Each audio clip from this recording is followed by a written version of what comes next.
Student, I welcome you all on quick eco. तो हमने DSSB के प्रीवियस ईयर क्वेश्चंस किए थे 2014 के। आज हम 2021 के PYQs करेंगे जो कि सिर्फ फीमेल के लिए ये कराया गया था। तो चलिए स्टार्ट करते हैं। और जिसने भी वो नहीं देखे क्वेश्चन जो मैंने पहले कराए हों वो प्लेलिस्ट में जाके देख सकते हैं। तो चलिए स्टार्ट करते हैं। हमारा फर्स्ट क्वेश्चन है which of the following consider to be better measure of economic wellbeing. तो देखिए, जब इकोनॉमिक वेलबींग की बात करते हैं हम, तो उसमें हम देखते हैं कि हमारा इकोनॉमी कैसा परफॉर्म कर रहा है। तो हमारे इकोनॉमिक की परफॉर्मेंस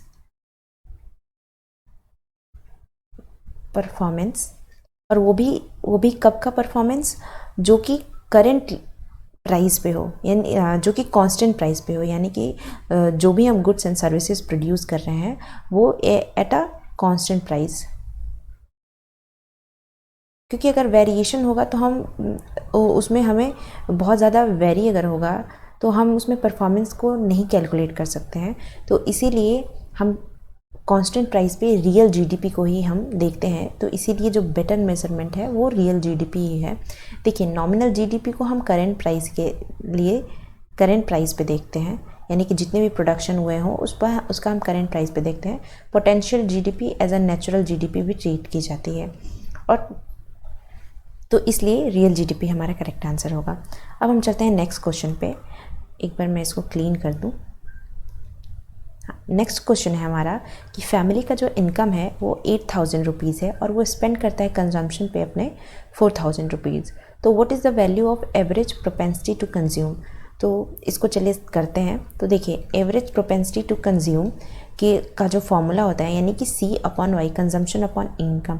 तो C की वैल्यू हमें दी हुई है, कंजम्पशन हम कितना कर रहे हैं 4,000 रुपीज़ का, और जो हमारा इनकम है वो है 8,000 रुपीज़। अब हम इसको सॉल्व कर लेते हैं। तो ये 0 से 0 कैंसिल हो गया, 4 की टेबल में ये 2 टाइम्स कैंसिल हो गया, यानी कि 1/2, और 1/2 को हम 0.5 भी लिख सकते हैं। तो इसलिए हमारा आंसर हो गया सेकेंड। नेक्स्ट चलते हैं, विच of the following is not one of the component of GDP. कि जीडीपी का कौन सा कंपोनेंट नहीं है। तो देखिए, जीडीपी एक, और जब हम नेशनल इनकम, यानी कि हम जब वाई का फॉर्मूला लिखते हैं तो हम लिखते हैं C+I+G plus export minus import, ये लिखते हैं। तो अब देखिए, consumption, C for consumption, I for investment and G for government expenditure. सिर्फ एक्सपेंडिचर की बात नहीं करते हैं हम, इसमें गवर्नमेंट एक्सपेंडिचर की बात करते हैं। तो देखिए, सिर्फ एक्सपेंडिचर लिखा हुआ है तो इसीलिए ये हमारा ऑप्शन गलत है, यानी कि यही हमारा आंसर है जो कि हमें पूछा है not one of the component. तो सिर्फ एक्सपेंडिचर कंपोनेंट नहीं है। बाकी देखिए, यहाँ पे एक्सपोर्ट भी है, इम्पोर्ट भी है, कंजम्पशन भी है, गवर्नमेंट एक्सपेंडिचर है। तो यानी कि ये सारे हैं, सिर्फ एक्सपेंडिचर नहीं है। तो इसलिए हमारा ऑप्शन फर्स्ट करेक्ट हो जाएगा। नेक्स्ट क्वेश्चन है हमारा, technically national income is also called. तो देखिए, अगर हमें नेशनल इनकम अगर पूछा जाए और हमें जीडीपी एनडीपी पूछे कि इसमें से नेशनल इनकम क्या है, तो नेशनल इनकम हम हमेशा एनडीपी एट फैक्टर कॉस्ट पे देखते हैं। अब देखिए, इस मार्केट प्राइस और फैक्टर कॉस्ट के बीच में क्या अंतर होता है। अगर हमें फैक्टर कॉस्ट से मार्केट प्राइस पे जाना होता है तो हम इसमें ऐड कर देते हैं नेट इनडायरेक्ट टैक्सेस को। अब नेट इनडायरेक्ट टैक्सेस क्या होता है, तो इनडायरेक्ट टैक्स और माइनस सब्सिडी, इसको हम बोलते हैं नेट इनडायरेक्ट टैक्सेस। और अगर हमें मान लीजिए कि मार्केट प्राइस से हमें फैक्टर कॉस्ट पे जाना हो, यानी कि हम मार्केट प्राइस नहीं चाहते हैं, फैक्टर कॉस्ट चाहते हैं, तो हम इसमें से इसको माइनस कर देंगे। तो इस तरह से हमारा ये फॉर्मूला डिराइव होता है।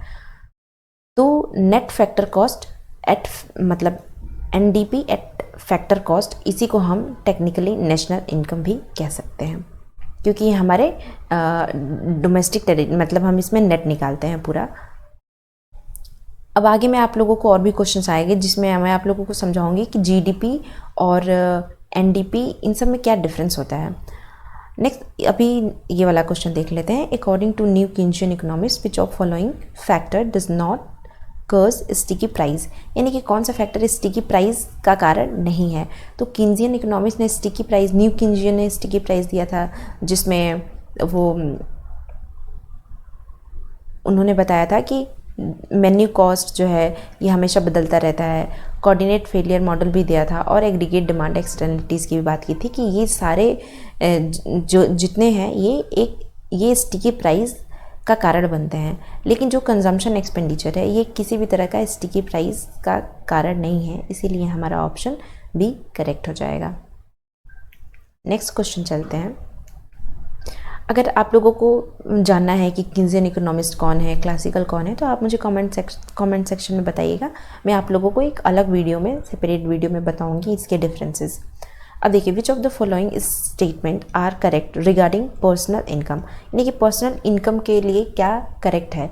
तो क्या it is a income that house hold and non corporate business receive, तो ये ऐसा इनकम है जो कि दोनों रिसीव करते हैं, जो भी काम करेगा उसको एक इनकम मिलेगा, तो ये दोनों रिसीव करते हैं, तो ये बात सही है। It does not include sale tax other corporate income tax in the evaluation, तो जब हम पर्सनल इनकम टैक्स का इवेल्युएशन करते हैं तो हम सारे टैक्सेस को माइनस करके उसके बाद जो बचता है उसको हम पर्सनल इनकम कहते हैं, तो इसलिए ये भी सही है, इसमें हम इंक्लूड नहीं करते सेल टैक्स और अदर कॉर्पोरेट इनकम टैक्स को, यानी कि ऊपर के दोनों सही हैं। तीसरा देख लेते हैं, personal income include the interest income that household receive from their holding of the government debt, तो ये भी बात सही है कि पर्सनल इनकम भी हम तभी ये इंक्लूड है, इंटरेस्ट इनकम है जो कि हाउस होल्ड रिसीव करता है, तो इसलिए ये भी हमारा सही है। तो हमारा ऑप्शन हो जाएगा ABC, तो हमारा बी करेक्ट आंसर है। नेक्स्ट पे चलते हैं। When an Indian citizen work temporarily in Canada in the productions will be a part of, अब देखिए एक है GDP और एक है GNP। अब इसमें मैं डिफरेंस बता दे रही हूँ कि क्या होते हैं। तो देखिए, GDP का फुल फॉर्म होता है ग्रॉस डोमेस्टिक प्रोडक्शन, यानी कि वो सारे प्रोडक्शन जो हमारे डोमेस्टिक टेरिटरी के अंदर हो, यानी कि एक कंट्री के बाउंड्रीज़ के अंदर जितने भी प्रोडक्शन होते हैं उनको GDP कहते हैं। अनलेस एंड अनटिल वो जो प्रोडक्शंस हैं वो प्रोडक्शन कोई भी करे, यानी कि कोई फॉरेनर भी अगर आके यहाँ पे हमारे डोमेस्टिक टेरिटरी में प्रोडक्शन करता है तो वो भी GDP का पार्ट होगा। लेकिन अब ये GNP जो है वो कोई भी सिटीजन अगर आउट ऑफ कंट्री भी काम कर रहा है तो वो इंडिया के, मान लीजिए एक इंडिया का सिटीजन है, वो USA में काम कर रहा है, तो USA में काम कर रहा है लेकिन है इंडिया का सिटीजन, तो जो भी वो कमाता है उसको हम GNP का पार्ट मानेंगे। लेकिन USA उसको अपना GDP का पार्ट मानेगी, क्योंकि वो इंडिया का आदमी उसके टेरिटरी के अंदर जाके काम कर रहा है, तो वो USA के लिए GDP का पार्ट है, जबकि इंडिया के लिए GNP का पार्ट है, क्योंकि वो सिटीजन इंडिया का है। आई होप आप लोगों को ये दोनों डिफरेंस समझ में आया हो। तो अब देखिए, अगर इंडिया का सिटीजन है, अगर टेम्परेली वर्क कर रहा है कनाडा में, तो कनाडा में कोई भी सिटीजन जब कनाडा में वर्क कर रहा है तो वो किसका पार्ट होगा, वो इंडिया के GNP का पार्ट होगा। तो इसलिए हमारा ऑप्शन हो गया इंडिया GNP। देखिए, इसमें इंडिया सिटीजन के बारे में ही पूछा गया था, इसलिए हम इंडिया GNP बोले, लेकिन ये एक तरह से यहाँ पे मान लीजिए कनाडा है, तो अगर कनाडा में कोई काम कर रहा है तो ये कनाडा की GDP भी तो हुई। सिटीजन भले इंडिया का है इसलिए GNP हो गया इंडिया का, लेकिन अगर वो काम उस कनाडा के टेरिटरी के अंदर कर रहा है तो वो कनाडा की GDP भी होगी। तो हमारा जो ये कनाडा GDP है ये भी सही होगा, ये जो ऑप्शन बी है, लेकिन तब सही होगा जब हमें कनाडा के बारे में स्पेशली पूछा होता तब। तो अभी के लिए हमारा आंसर सी करेक्ट है। नेक्स्ट चलते हैं कि विच of following statement regarding LM curve is not correct. अब देखिए, LM कर्व दो कर्व होते हैं जो हिग्स ने दिया था, हिग्स एंड हैंसन ने, एक IS जो कि डाउनवर्ड स्लोपिंग होता है और LM जो कि अपवर्ड स्लोपिंग होता है। LM ये मनी मार्केट को डिनोट करता है और ये प्रोडक्ट मार्केट को डिनोट करता है। इसका मतलब है IS के हर एक पॉइंट पे प्रोडक्ट मार्केट इक्विलिब्रियम में होगा और ये LM के हर एक पॉइंट पे डिमांड और सप्लाई इक्विलिब्रियम होगा, और यहाँ पे saving is equal to investment होगा हर एक पॉइंट पे। अब देख लेते हैं, अगर देखिए शिफ्ट की बात करते हैं अगर, तो LM में शिफ्ट तब होगा जब मनी सप्लाई में इंक्रीज़ होगा। तो LM हमेशा शिफ्ट होगा, अगर मनी सप्लाई में इंक्रीज़ होगा तो LM हमेशा राइटवर्ड शिफ्ट होता है। तो हमारा फर्स्ट ऑप्शन है कि LM curve shift to left when money supply increases. तो ये पहले ही गलत हो गया। अभी मैंने बताया कि LM कर्व राइटवर्ड शिफ्ट होगा जब भी मनी सप्लाई इंक्रीज होगा। तो हमारा ऑप्शन तो यही है, नॉट करेक्ट पूछा था तो ये करेक्ट नहीं है, तो हमारा ऑप्शन मिल गया ए। लेकिन नीचे भी देख लेते हैं कि क्या एक fixed real supply of money है, तो सही बात है। अगर प्राइस लेवल इंक्रीज़ करता है तो LM लेफ्टवर्ड शिफ्ट होगा, तो ये भी सही बात है। देखिए ये प्राइस लेवल अगर इंक्रीज़ करेगा तो LM अगर यहाँ है तो अब ये इधर शिफ्ट हो जाएगा, तो ये बात भी सही है। और on the LM curve demand for money equals to supply of money. अभी मैंने आपको बताया कि मनी मार्केट को दिखाता है और हर एक पॉइंट पे demand for money and supply of money equal होते हैं, तो इसलिए ये सारे सही हैं और ऊपर का पहला वाला गलत है। अब देखिए for a particular year nominal GDP इतना है और रियल GDP इतना है, तो अब हमें GDP डिफ्लेटर निकालना है। तो देखिए GDP डिफ्लेटर का फॉर्मूला होता है GDP deflator is equal to nominal GDP upon real GDP into 100। तो हमें सब कुछ वैल्यू दी हुई है, बस हमें इस फॉर्मूले में पुट कर देना है। तो देखिए नॉमिनल GDP हमें 14,500 रुपीज़ दी है, रियल GDP हमें 5,000 दी है और हम 100 से मल्टीप्लाई कर देंगे। तो अब देखिए ये ज़ीरो से ये ज़ीरो कैंसिल हो गया और ये ज़ीरो से ये ज़ीरो कैंसिल हो गया, और 5 की टेबल से अगर हम इसको डिवाइड कर देंगे तो 290 आएगा। तो यानी कि हमारा फर्स्ट आंसर करेक्ट हो जाएगा। अब हम चलते हैं नेक्स्ट क्वेश्चन पे कि in the national income account depreciation is called. Depreciation हम किसे कहते हैं? क्या हम कंजम्पशन ऑफ फिक्स्ड कैपिटल को कहते हैं? तो देखिए कंजम्पशन ऑफ फिक्स्ड कैपिटल को ही हम डेप्रिसिएशन कहते हैं, यानी कि कोई भी कैपिटल अगर वो फिक्स्ड रूप से कंज्यूम कर रहे हैं हम, तो उसमें कुछ ना कुछ डेप्रिसिएशन होगा, यानी कि मूल्यह्रास होगा। तो उसी को हम बोलते हैं उसी को हम नेशनल अकाउंटिंग में डेप्रिसिएशन कहते हैं। इंजेक्शन ऑफ रियल इनकम इसको हम नहीं कहते हैं, ना ही हम इन सब किसी को भी नहीं कहते हैं, हम कंजम्पशन ऑफ फिक्स्ड कैपिटल को कहते हैं। अब देखिए नेट वैल्यू एडेड यानी कि NVA एट फैक्टर कॉस्ट किसका फॉर्मूला होगा? तो देखिए अभी मैंने बताया था कि अगर हमें मार्केट प्राइस से फैक्टर कॉस्ट पे जाना होता है तो हम माइनस कर देते हैं नेट इनडायरेक्ट टैक्सेस को, और अगर हमें फैक्टर कॉस्ट से मार्केट प्राइस पे जाना होता है तो हम प्लस कर देते हैं नेट इनडायरेक्ट टैक्सेस को। और ये भी बताया मैंने नेट इनडायरेक्ट टैक्सेस क्या होता है, इनडायरेक्ट टैक्सेस माइनस सब्सिडी। तो अब देखिए कैसे हम इस फॉर्मूले को बनाएंगे। अब फैक्टर कॉस्ट पे हमें जाना है तो हम क्या करेंगे कि net value added at market price, इसे माइनस कर देंगे नेट इनडायरेक्ट टैक्सेस को।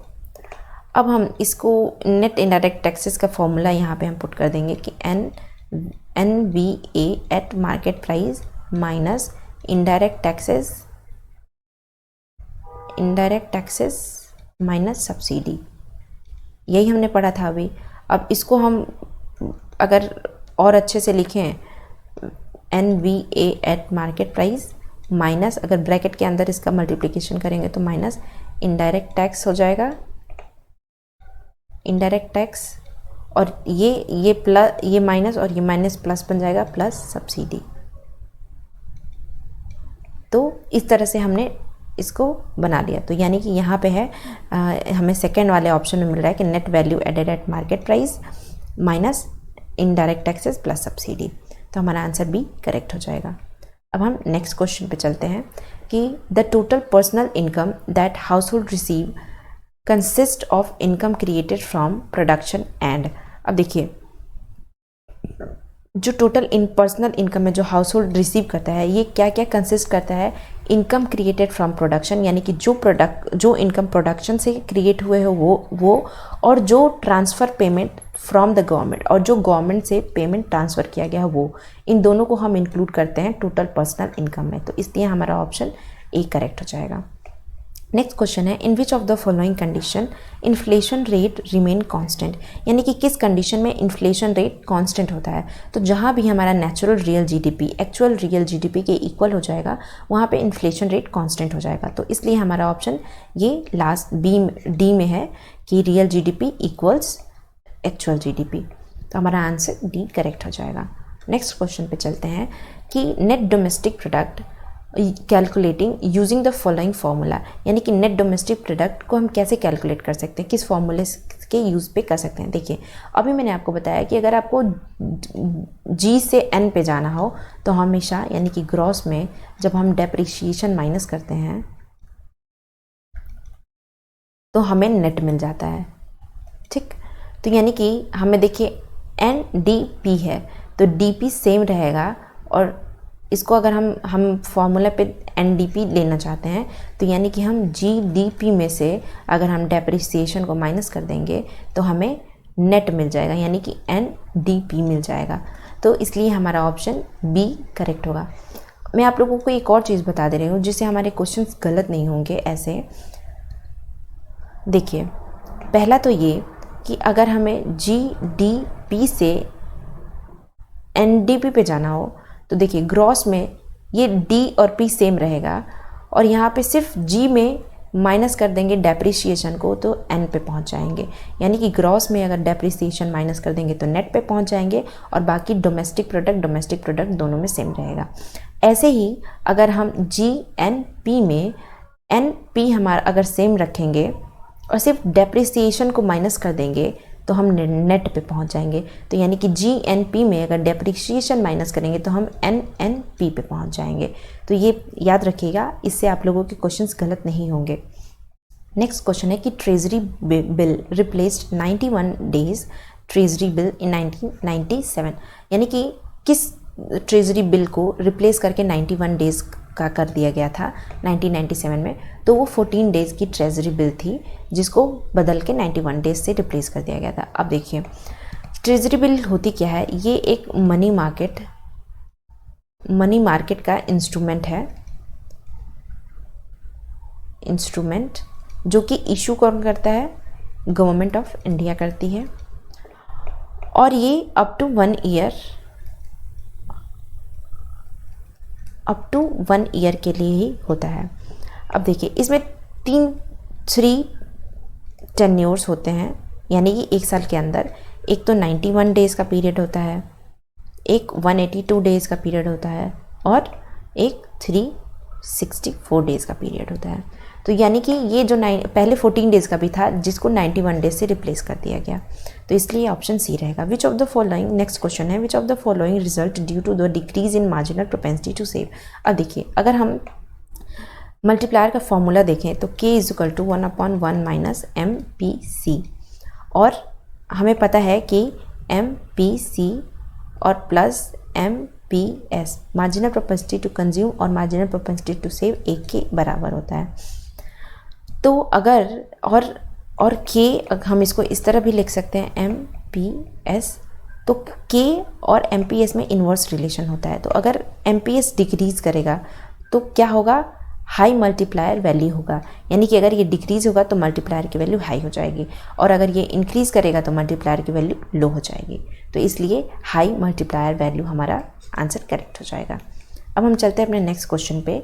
असर्शन और रीज़न दिया हुआ है। देखिए child care provided in day care centre is a part of GDP। तो अगर हमारी कोई भी डोमेस्टिक टेरिटरी के अंदर कोई भी प्रोडक्शन या कुछ भी हो रहा है जिससे इनकम जनरेट हो रही है तो हम उसको GDP का पार्ट मानेंगे। तो रीज़न बता रहा है कि ये GDP का पार्ट इसलिए है क्योंकि GDP use market prices to value good and services and exclude the value of almost everything that take place outside market. तो ये बात बिल्कुल सही है कि GDP में हम सिर्फ डोमेस्टिक टेरिटरी के अंदर होने वाले प्रोडक्शन को इंक्लूड करते हैं, ना कि outside of the market production को। तो इसलिए दोनों सही है, और ये रीज़न भी करेक्ट है कि डोमेस्टिक टेरिटरी के अंदर ये डे केयर चाइल्ड प्रोवाइड हो रहा है, इसीलिए ये GDP का पार्ट है। तो हमारा both are correct and R is correct explanation, तो इसलिए C आंसर करेक्ट होगा। अब हम चलते हैं नेक्स्ट क्वेश्चन की तरफ कि when marginal propensity to consume and marginal propensity to save are added then give up. तो देखिए अभी मैंने आप लोगों को बताया कि marginal propensity to consume plus marginal propensity to save एक के बराबर होता है। अगर हमें मार्जिनल प्रोपेंसिटी टू सेव निकालना हो तो 1 - MPC भी हम लिख सकते हैं। तो इसलिए हमारे यहाँ आंसर हो जाएगा A। Who generate mixed economy, तो मिक्स्ड इकोनॉमी कौन जनरेट, इकोनॉमी नहीं, इनकम कौन जनरेट करता है। अब गवर्नमेंट ओन कंपनीज, अब कोई भी कंपनी जो गवर्नमेंट चलाती है तो उसके एम्प्लॉय को तो सिर्फ एक ही इनकम मिलता है जो कि गवर्नमेंट देती है, और कोई भी गवर्नमेंट एम्प्लॉय को कोई और काम करने की इजाज़त भी नहीं होती है, तो इसलिए ये नहीं होगा। सोशल इंटरप्रेन्योर्स अगर सोशल वर्क करते हैं उसी में जो इनकम जनरेट होती है वही उनका इनकम होता है। और quasi corporate group of the enterprises, corporate group है यानी कि, तो ये भी जो उनका जिस तरीके का ग्रुप है उसी को बेच के वो इनकम जनरेट करते हैं। लेकिन जो नॉन कॉरपोरेट इंटरप्राइजेज हैं इनके कई सारे सोर्सेज होते हैं इनकम के, तो इसीलिए इनको हम मिक्स सोर्स, ये सेल्स भी करते हैं, ये बिजनेस भी करते हैं। इनका कोई, ये जो नॉन कॉरपोरेट इंटरप्राइजेस होते हैं इनका कोई लीगल सेपरेशन होता ही नहीं है कि ओनर ऑफ द बिजनेस का कोई लीगल सेपरेशन नहीं है कि कौन है बिजनेस का ओनर, तो इसलिए हमारा ऑप्शन डी करेक्ट होगा, क्योंकि नॉन इंटरप्राइजेस कई तरह के मिक्स्ड इनकम जनरेट करते हैं। नेक्स्ट क्वेश्चन पे चलते हैं कि विच of the following purpose is served by the income method of national income estimation. अब देखिए, नेशनल इनकम एस्टिमेशन में इनकम मेथड का पर्पस क्या है, तो इनकम मेथड का पर्पस यही है कि वो स्टैंडर्ड ऑफ लिविंग देखना चाहते हैं फ्यूचर में। देखिए, क्या एलोकेशन ऑफ रिसोर्सेज के लिए नेशनल इनकम मेथड का यूज़ किया जाता है, तो ये बात नहीं, गलत है। क्या हम useful plan in the reduction inequality के लिए हम प्लान करते हैं रिडक्शन, ये भी गलत है। और नहीं हम कोई रिन्यूमरेशन अवेलेबल कराते हैं एम्प्लॉय को, तो ये भी गलत है। हम इनकम मेथड यूज़ इसलिए करते हैं क्योंकि हम potential standard of living in future देखना चाहते हैं लोगों की, तो इसलिए हमारा जो ऑप्शन बी है वो करेक्ट हो जाएगा। नेक्स्ट क्वेश्चन है कि the given expression represent the national output Y of country, what does M represent in this expression, यानी कि ये जो एक्सप्रेशन है इसमें एम क्या डिनोट करता है। तो ये जो एम है, देखिए, ये होता है कंजम्पशन, ये इन्वेस्टमेंट, ये गवर्नमेंट एक्सपेंडिचर, ये एक्सपोर्ट, ये इम्पोर्ट, तो एम क्या है, इम्पोर्ट, तो इसलिए हमारा ऑप्शन बी करेक्ट हो जाएगा। नेक्स्ट क्वेश्चन पे चलते हैं कि विच of the following correctly express nominal interest rate. देखिए, नॉमिनल इंटरेस्ट रेट का जो फॉर्मूला है वो होता है real interest rate plus expected inflation rate, तो ये हमें बी में मिल गया, तो यही हमारा आंसर हो जाएगा। अब हम चलते हैं नेक्स्ट क्वेश्चन की तरफ, which is not the function of SEBI, कि वन ऑफ द फंक्शन नहीं है सेबी का। To review national trade policy, हमें पहले ही मिल गया कि नेशनल ट्रेड पॉलिसी का रिव्यू करने का काम WTO के अलग अलग बॉडीज़ को होते हैं, तो इसलिए ये सेबी नहीं करता है। सेबी का काम क्या होता है, सेकेंडरी मार्केट से रिलेटेड चीज़ों को डील करता है, यानी कि insider trading, protect interest of investors और regulate business in stock exchange, ये काम सेबी का होता है, ना कि रिव्यू करना नेशनल इन ट्रेड पॉलिसी को, तो इसलिए हमारा ऑप्शन ए करेक्ट हो जाएगा। नेक्स्ट क्वेश्चन पे चलते हैं कि the opportunity cost theory of international trade किसने दिया है, तो ये हैबरलर ने दिया है, हमारा ऑप्शन ए सही हो जाएगा। देखिए, डेविड रिकार्डो ने कंपैरेटिव कॉस्ट एडवांटेज थ्योरी दी है और एडम स्मिथ ने एब्सोल्यूट कॉस्ट एडवांटेज थ्योरी दी है। जैकब वाइनर डिवैल्यूएशन की बहुत सारी थ्योरी इन्होंने दी है, तो इसलिए हमारा ऑप्शन ए करेक्ट है। लास्ट क्वेश्चन है हमारा आज का, intra industry trade is dominant in, आज भी किस देश में इंट्रा इंडस्ट्री ट्रेड ज़्यादा होते हैं, तो जो नॉर्थ के हैं, यानी कि इंडिया से जो नॉर्थ में है यूरोपियन यूनियन, इस देश में ज़्यादा इंट्रा इंडस्ट्री ट्रेड होते हैं, यानी कि हमारा ऑप्शन ए करेक्ट हो जाएगा, नॉर्थ ट्रेड, तो ये ज़्यादा इंट्रा इंडस्ट्री ट्रेड। इंट्रा का मतलब होता है खुद के ही देश के अंदर ट्रेड करना, खुद की इंडस्ट्रीज़ के बीच में ट्रेड करना, यानी कि एक सिमिलर तरह के लोग हों, सिमिलर तरह के प्रोडक्ट्स हों, उसमें डील करना, उसमें ट्रेड करना, तो इसलिए हमारा ऑप्शन ए करेक्ट हो जाएगा।